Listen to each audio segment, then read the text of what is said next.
In today's video, I'll show you how to shorten your Canva document links.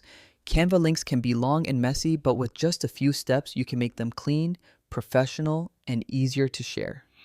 First, open the design you want to share in Canva. Once it's ready, look to the top right corner and click the Share button. Inside the sharing menu, click on Copy Link. This copies the full Canva link to your clipboard. Now, let's shorten that link. Open your browser and go to tinyurl.com.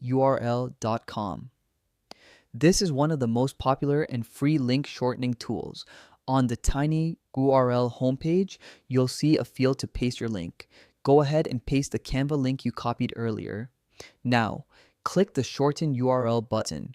Within seconds, your long Canva link is transformed into a short, clean version.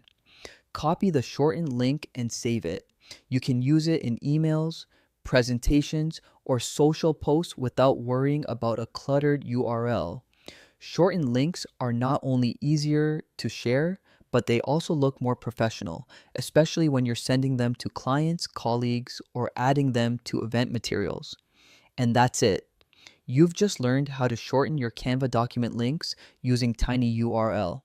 It's a simple step that makes sharing cleaner and more professional. Thanks for watching, and don't forget to like and subscribe for more Canva tips.